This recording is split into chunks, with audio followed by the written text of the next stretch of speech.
Do you ever look at your website and think, my goodness, I could use a little bit of help here, but I just don't know where to start? Well, I've got good news for you.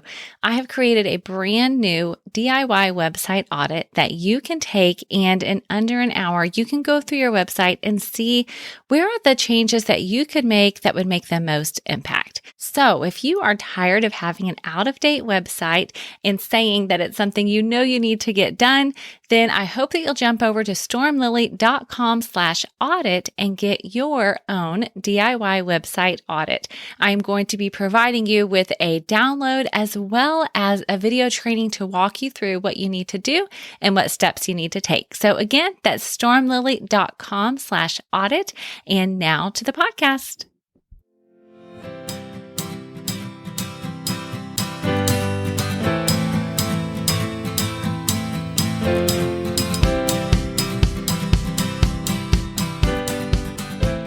Hi there. Welcome to the How to Market Your Horse Business podcast. I am so glad that you're here with me today. My name is Denise Alvarez, and in case we are new friends, I will briefly tell you a bit about me. I have a business called Storm Lily Marketing, where I help horse business owners like you create and implement an effective website marketing strategy. My goal truly is to help you build a sustainable horse business so you can be out in the barn doing more of what you love to do. And I know not everybody loves marketing or gets excited about it. And so that's why I created this podcast. I love to share with you some step-by-step strategies and basic how-tos to help you not only see what's possible for your business, but guide you through that process so that you can make it happen. And since common questions that I get when people join my How to Market Your Horse Business podcast community on Facebook often center around social media, that is what we're talking about today. Now, for many horse business owners, marketing your business on social media makes you feel a little bit dizzy, especially because things change all the time. And maybe you've tried to digest the literally thousands of articles that are available online and even tried to implement an idea here or there. But at the end of the day, your head is still spinning and your Facebook page or your Instagram profile doesn't seem to have gained much traction or really helped you to grow your business. I get it. I know that feeling. Not specifically with social media in terms of feeling too dizzy, but in terms of horses. So something that you all know about sometimes makes me a little bit dizzy. Last year, there was a weekend where I was itching to get some horse time in. Now, just as a reminder, I've shared some of this in some of my story on the podcast, but I grew up with horses. But I'm not a horse trainer. I definitely had some time off where I wasn't around them as much. And so the past few years, I've tried to get back in, learn as much as I can. And so my son actually got a miniature horse named Storm, and he has been one of my teachers just in terms of obviously not riding, but just learning about horses again. But like most minis, he has a mind of his own, lots of days. And this particular day, he really did. So I am intrigued by Liberty work in addition to all of this. So prior to, when I was younger, I didn't have any clue what Liberty work was. But the past few years I've seen it, and it's exciting to me. I think it's really neat. And so I wanted to learn to do some Liberty work with Storm, reading books, watching videos, doing as much as I can, and then getting out there and applying it. So this particular day, our round pen session started out okay. However, as we were getting ready to work on just some advanced leading, he decided backing up was not on his list of things to do that day. And let's just say that by the end of our time together, he was still running around and bucking, and I was losing my confidence in being able to do anything with him, let alone Liberty work. I literally gained zero traction that day. And while I didn't have a light bulb moment as far as working with horses or Liberty work is concerned, I did have one for you guys. And I shared about it at the time on my blog, but I want to share it with you here on the podcast too. So this particular lesson is for social media marketing. And I know that sometimes you try your best and you do what you've seen other people do or what you think is the right thing to do, but no matter what, it just doesn't seem to work for you, which is how I felt that day. And so that's why today I'm going to give you 3 proven social media marketing strategies that you can use to promote your business. All right, so let's jump in. Now, remember, or in case for new friends, you may not know this, but I will break these down for you on the show notes and list them out. And so you'll be able to get that over at stormlily.com/17 for episode 17. So please don't feel like you have to write all these things down. I will take care of highlighting that for you on the website. Okay, social media marketing strategy number 1 is to write and create engaging posts. Now, engaging means that people actually stop and read and click or like or even comment on your post. And it doesn't matter which platform you're on, that is engagement.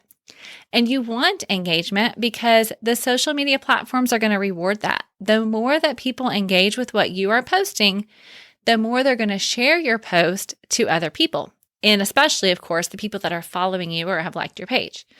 So, how do you craft an engaging post? When you post, I want you to consider sharing regular, relevant, and rich content. So let's break that down. Regular. Without getting too technical here, how often you share on your page does matter. Now, it doesn't have to be a daily post, but at the minimum, you should plan to post at least 2 times per week.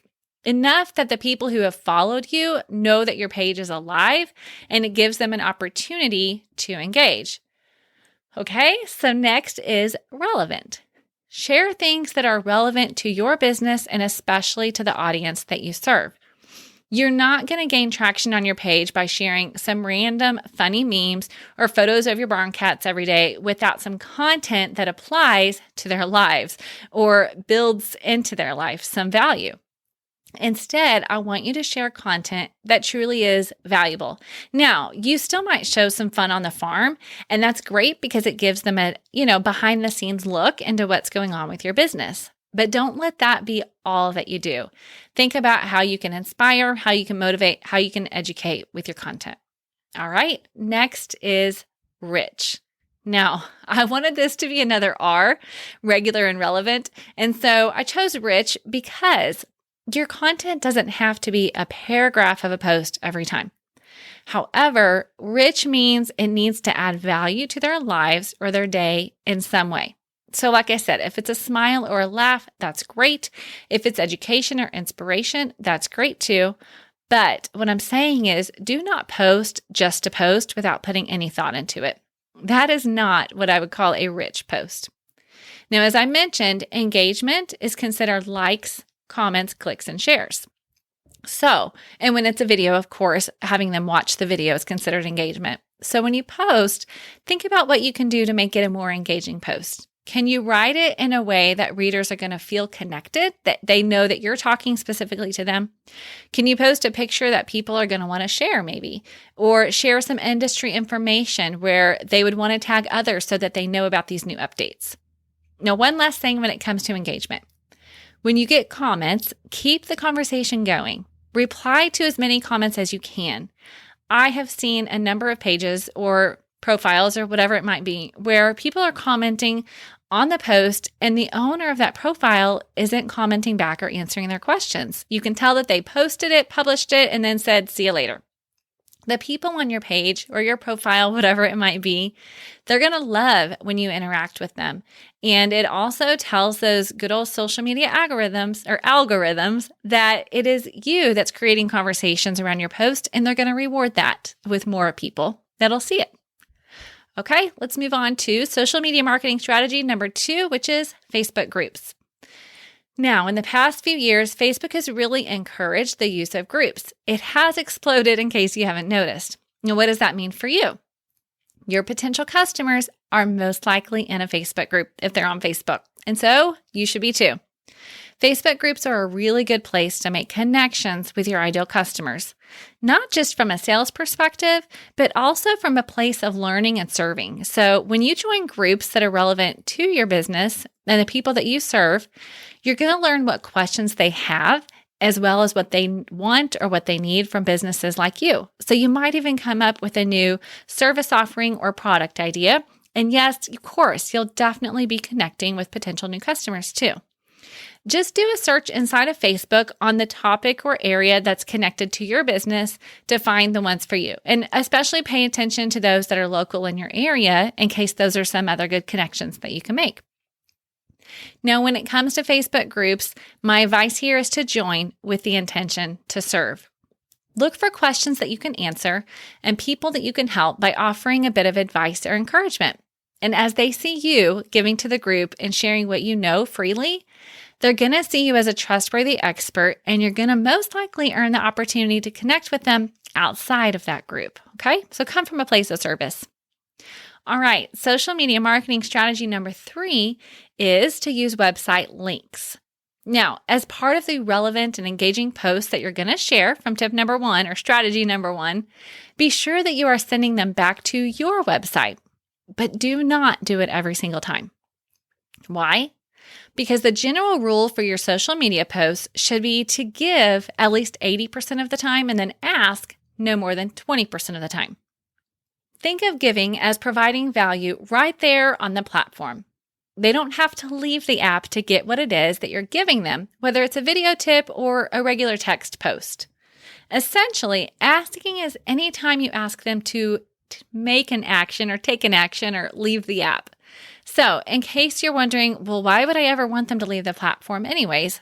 Let me remind you of our very first episode here on the podcast where I answered the question, if I have a Facebook page, do I need a website? Now, if you didn't catch that one, make sure that after today you go back and listen to it at stormlily.com/1. And of course, I'll link to it in the show notes as well. But here's the thing. If you're doing everything on Facebook and you never invite them to visit your website and build a relationship outside of that platform, then you're missing out on the chance to actually cultivate that relationship with them. Now, a reminder from the engaging post strategy, just posting a link to your website is not engaging. Think of it from the perspective of your audience. What would cause them to actually click on that link? Maybe let them know they're going to find a helpful tip or a free download.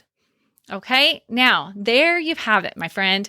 Now, one thing I didn't say here and I'll leave as a bonus is building relationships through email marketing is totally connected to social media. And you know that I love email marketing. And a part of that is going to come into play with strategy number 3. So as you get them to visit your website, you're going to make sure that you have your wonderful freebie there that's going to get their email address and it's going to help you to cultivate that relationship. And we'll continue to talk more about some tips for that on this podcast. So stay tuned for that. Okay. Now, I believe that's all we've got, but I want to hear from you. If you have other ways that social media has helped you, then please let me know. Or if you have other questions and you still feel like you're kind of hanging out in the dizzy zone when it comes to social media marketing, then just let me know. Because I know that you can do this because you're here listening. So you want to learn and you want to apply and you want to build a sustainable horse business that's going to help you through the long haul. So I'm here to help. Now, in a couple of weeks, I want you to stay tuned because I'm so excited. In line with this conversation of social media, we are talking to an Instagram expert here on the podcast. And I can't wait for you to hear the specific Instagram strategies that she is going to share with you. So stay tuned for that in the next few weeks. Now, in the meantime, be sure and jump over to the show notes at stormlily.com/17, and you'll get this list of strategies there. And then, of course, if you are not subscribed to the podcast in your podcast listening app, then go ahead and click subscribe there so that you will get notified of future episodes. And if you'd like me to shoot you an email and let you know when I've got a new one out, then just go to stormlilymarketing.com. When you get to the podcast page, you'll see a place there to sign up for those email notifications. Okay, friends, that really is all I've got for you today. Thanks for hanging out with me on the podcast, and I'll see you next week.